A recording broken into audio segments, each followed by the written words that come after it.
Prej 2 ditësh, ekspertët e vlerësimit të jashtëm vizituan Universitetin Fanstilianoli në Korçë, ku zhvilluan vizita në mjediset e rektoratit të Fakultetit të Edukimit dhe Filologjisë dhe Fakultetit të Ekonomisë në kuadër të akreditimit të disa prej programeve të studimit. Gjatë kësaj vizite, ekspertët zhvilluan takime të veçanta me pedagog, student dhe punonjës të stafit ndihmës akademik. Sot dhe dje kemi qenë për 10 programe studimi, 4 prej cilëve janë në Fakultetin e Edukimit dhe 6 janë në Fakultetin Ekonomik. Vizitat kanë shkuar shumë mirë.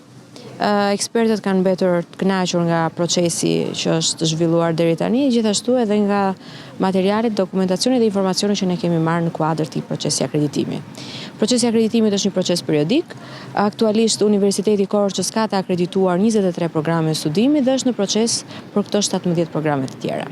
Ekspertët gjatë takimeve morën informacion dhe të dhëna të cilat do të përfshihen në vlerësimin përfundimtar të programeve të studimit në proces akreditimi. Në përfundim të gjithë procesit, universiteti do njihet me gjetjet dhe janë gjithmonë të gatshëm atë çfarë ka treguar deri tani që t'i përmirësojnë dhe janë në përmirësim të vazhdueshëm. Pra, në momentin që ne lëm rekomandime për të përmirësuar, universiteti ka qenë gjithmonë shumë i gatshëm për të përmirësuar, qoftë ato për sa i përket kurrikulës, programit studimit ku ka pasur nevojë për përditësim, apo dhe infrastrukturës së universitetit, laboratoreve apo klasave. Aktualisht, Universiteti Fanstilianoli në Korçë është drejt finalizimit të akreditimit të gjithë programeve të studimit që ai ofron. Ky proces është një vlerë e shtuar jo vetëm për këtë institucion të arsimit të lartë, por edhe për diplomën që marrin studentët.